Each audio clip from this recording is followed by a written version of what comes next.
of the mema'makim. Why is it necessary to have, first of all, a plural of mema'makim, multiple depths, and not just multiple depth, but it's mamak, which is more than oimek. So that means there is mamak, and then there is the mamak, which is more than oimek, and that's doubled. And we explained in the last ois that primarily because on Rosh Hashanah everything returns to its source, because everything returns to its source, we have to draw down all the way from the highest level, even higher than the level of Hashem's delight. And from that highest most level, that's beyond Hashem's delight, we need to draw down the Pnimius HaTainug, and the Pnimius HaMoichin, and the Pnimius HaMidus, into the Pnimius HaOlamus, and so on. Because of that, to be able to draw that down from such a high level, we need to tap into a level that's mimamakim, this not just oimek, but mamok, and not just a single mamok, but a plural mamok, one after the other. And we still haven't yet answered the question. At the end of the Maimon, we'll answer that. Why do we use the term kiratsicha, which sounds like a very easy type of process, like a person calling his friend? It's not such a powerful and such a difficult type of thing. Okay, so we're holding on the fourth page of the printout, bottom of the page, line 23, is Dalet. To explain this matter more specifically, about how high we need to reach to be able to draw down this Giluim. The Chazal said, Malchusa da'ara ke'en Malchusa d'Rekiyah. The kingship of this earth is similar to the kingship of heaven.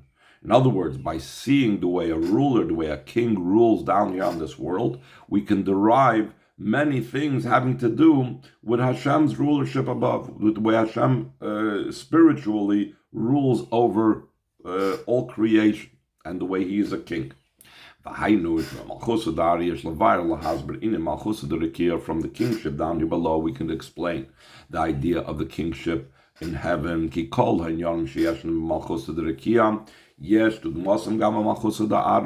all matters down in the heavenly kingdom is to be found also in the kingdom down here, in kingship down here.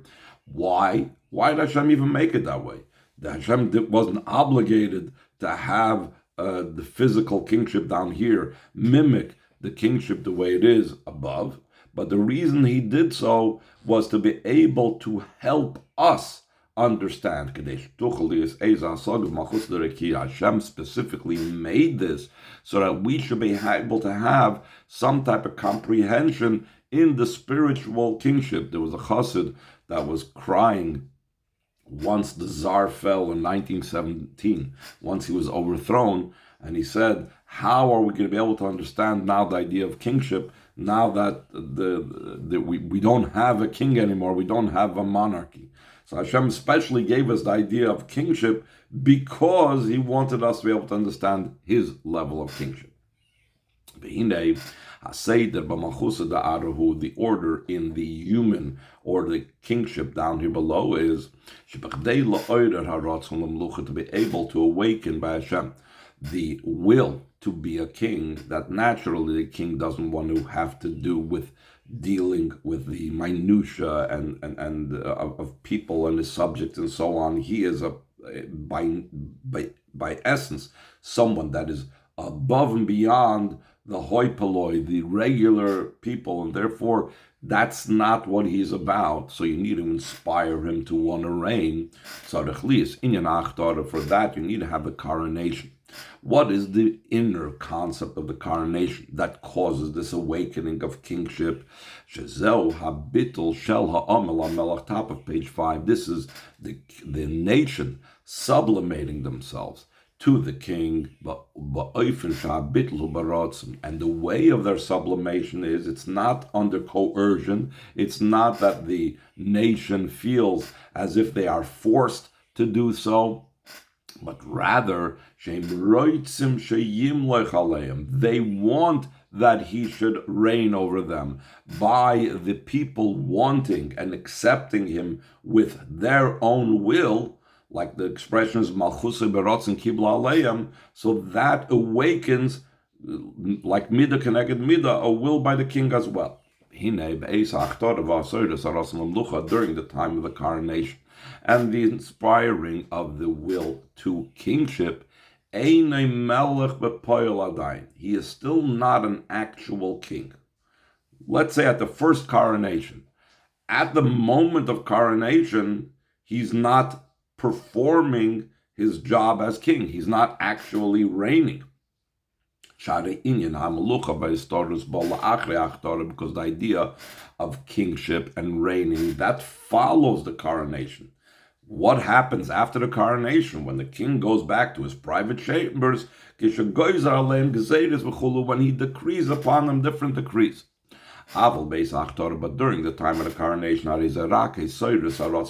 this is only an inspiration, an awakening of a will for his kingship. It has not yet come about his actual performance of his kingly duties. Okay, the Chazal say the same idea that Hashem tells us that there's an order involved.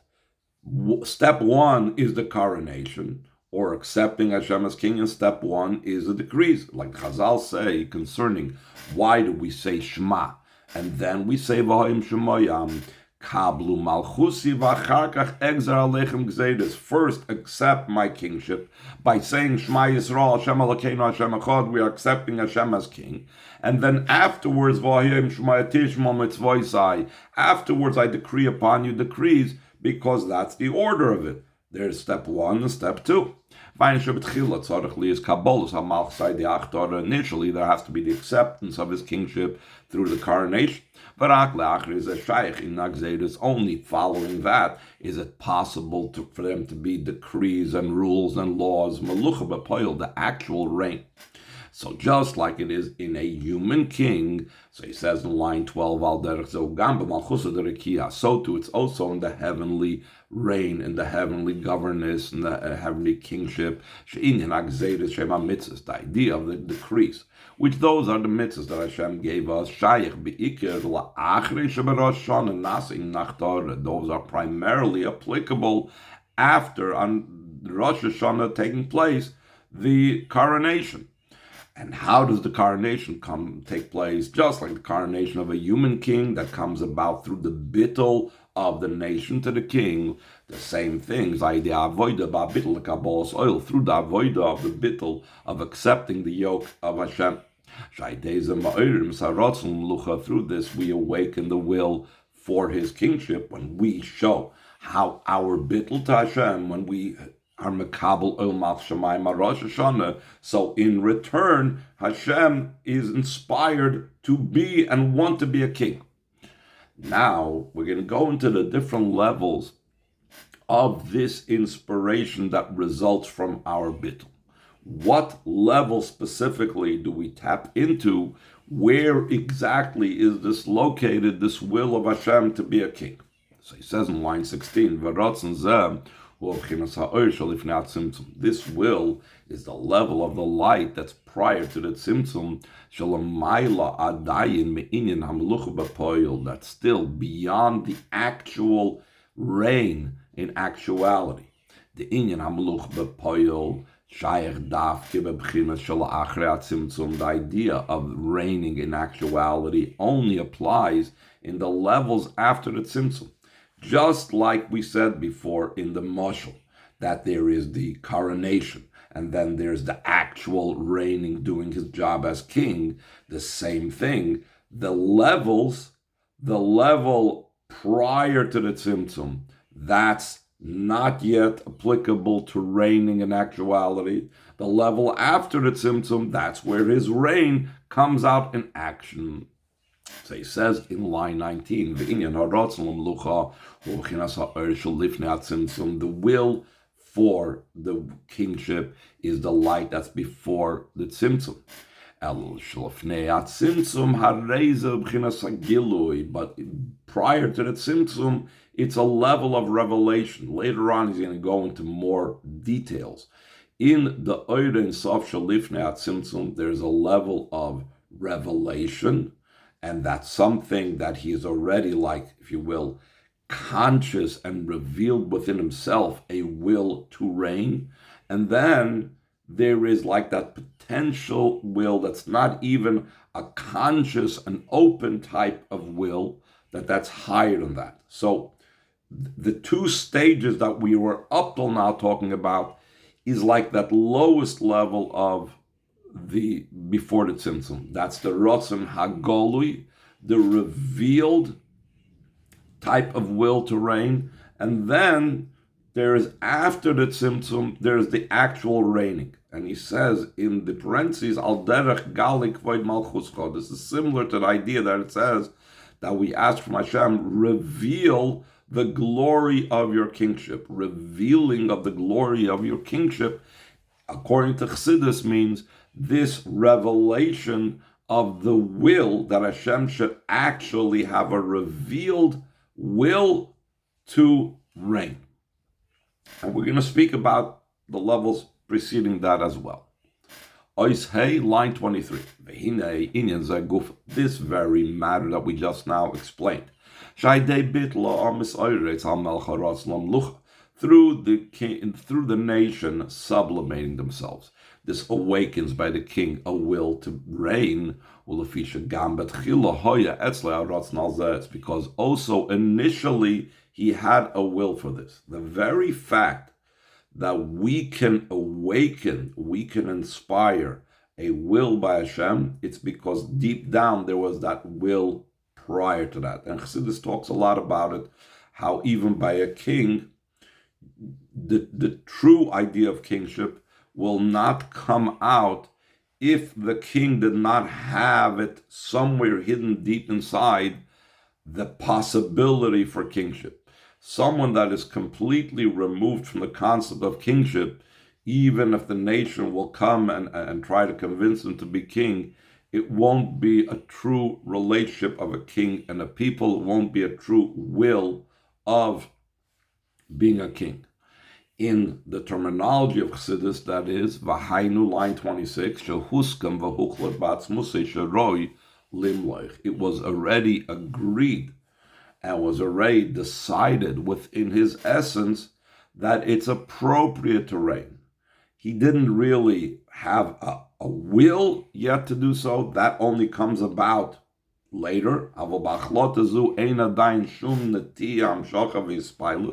But in this decision that he decided and he agreed within himself that reigning would be appropriate, being a king is appropriate, there's still no actual leaning and being drawn to it or excitement within himself that he's now interested in it. We see this in many things, that a person can have a decision, but it's completely removed from the practical, from the world of action. We see a lot of things that a person decides, this would be good to go for, to want.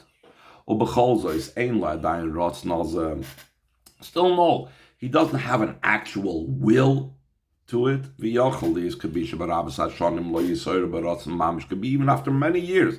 He decided this in 2002, and now it's 2024, and he still has no actual will to go through with this, because it's just something that's like a latent or dormant or innate type of will that he's aware of. But it's just not like an active, excited type of will. Therefore, the Rebbe says, in truth, the real word ratzon doesn't apply over here. The real word wanting doesn't apply, because he's not really wanting it. Rather, it's like a hedging its bets type of ratzon. It's called a combination of will and thought, or thought and will together.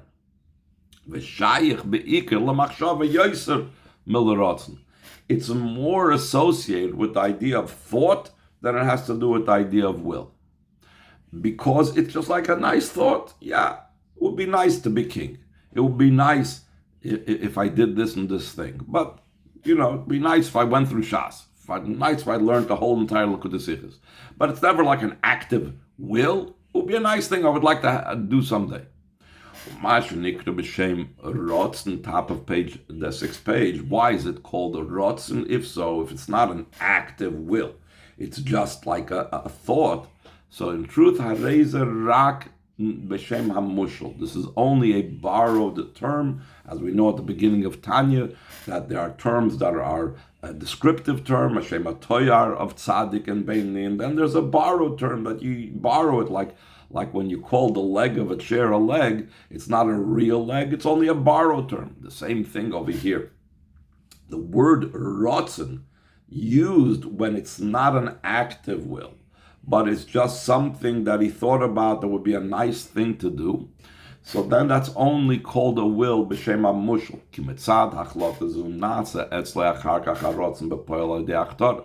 Since this is a source, because of this decision that he came up with, that would be a nice thing to want this, he has afterwards the actual, it's a cause, and that's why there could be the actual will through the coronation, like we said before.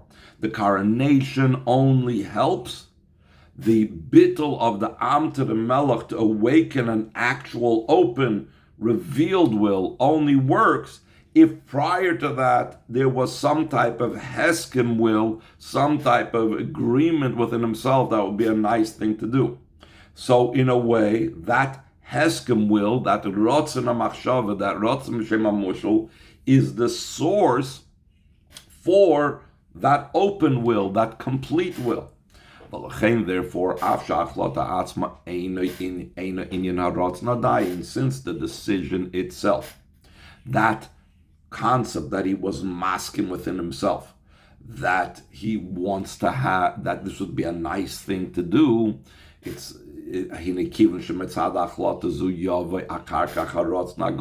through this decision it will come afterwards the revealed will, and the drawing down of this revealed will from this decision that I made is not a complete novelty. It's not something completely out of the blue, because there was already a groundwork laid over here. He was already acceptable of it. This was already something that made sense to him. Even though it comes as if like it's something new. In other words, the will to actually want to be king came not totally out of nowhere. It came as a result of this decision that he once had. It would be nice to be a king. But the manner that it comes is like, wow, it's like something, a complete new thing, even though you could trace it back. Since it has an earlier source, so that earlier source as well is called a will. Because as a result of that heskim dikaratzen, as a result of that level that was agreed upon by him, it will come out the actual open will. But that open will needs one more ingredient. That transition from being just an agreed upon, accepted thing in his mind to actually having an open wanting to it, that's the necessity of the people coronating the king to bring it out from that state. That's why it's b'derech hischadshus, because if not for the people, it could have remained that agreed upon will all the time. In many mamorim and chassidus, it will just give it two simple names. There's rotzen hagolui, and there's a level of heskim.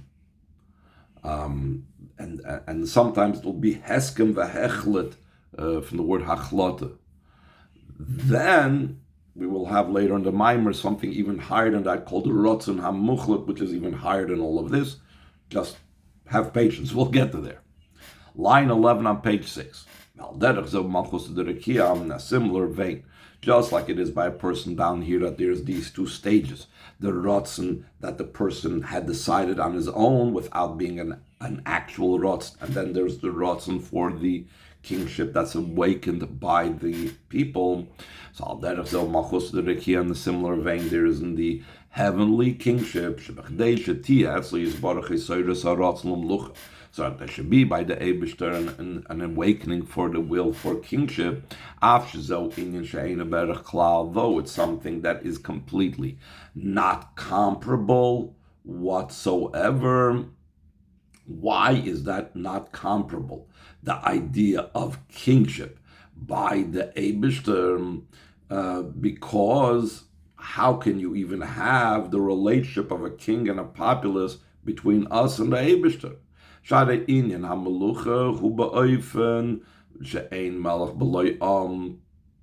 That the idea of kingship is in such a manner that there's no king without a nation.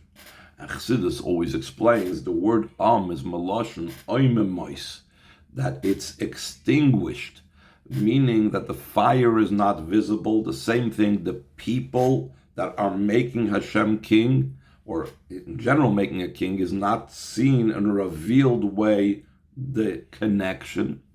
The are separate entities, foreign entities, and distant from the level of the king. Like it's always explained in Chassidus, that even if a father has 1,000 children, he can't be a king over them because a child is too close to his father. Or even 1,000 officers or ministers, again, they're too close for him to be able to be a king. They have to be a nation that's separated. Like the Alter Rebbe writes in Shari Yichud V'Amunah, that they have to be so far from the Eibishter.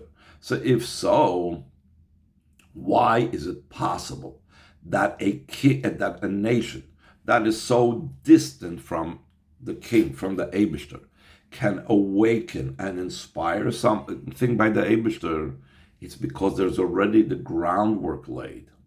Because Hashem already on his own, prior to, higher than our awakening within the kingship, already had this heskim that we spoke about before, to want to be a king. Line 18, because before he was even awakened in an open will, in a revealed will, which that comes about through the coronation, but prior to that, it was already agreed and decided in his essence, that it's appropriate to reign. So now the Rebbe is going to explain what caused that. True, the Rotzen Agoli comes through the Hachtarah, but what causes by Hashem this acceptability and this decision that when I'm being coronated, I'll accept it?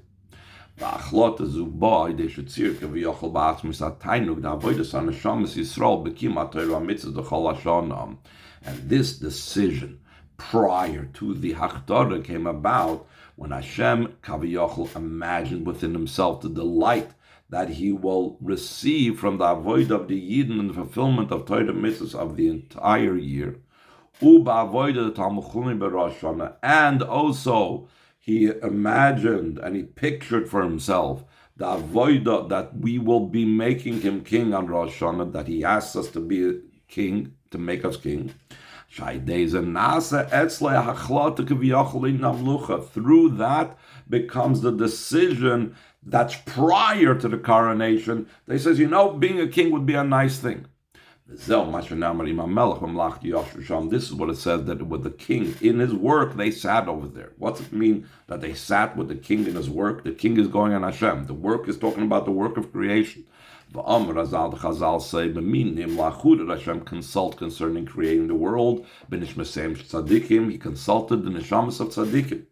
And this doesn't just mean some holy Jews sitting and davening, learning all day, but Shekoyal Kol Echad V'Echad Yisrael, it's referring to every single Yid, Shari Amechum Yatzadikim, because all your nations are called tzadikim. Especially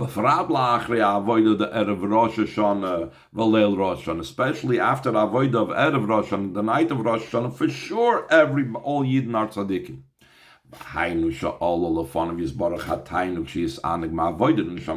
When it says Hashem consulted the tzaddikim, the neshamas Yisrael, doesn't mean he sat us down literally around the conference table and asked us our opinion, but it means when he saw the delight that he will get from the avodah of neshamas Yisrael, through this became the decision, and he laid the groundwork that would be a nice thing to be a king. And once that groundwork was laid, so then when we coronate him, we are able to bring that out to full-blown, powerful will.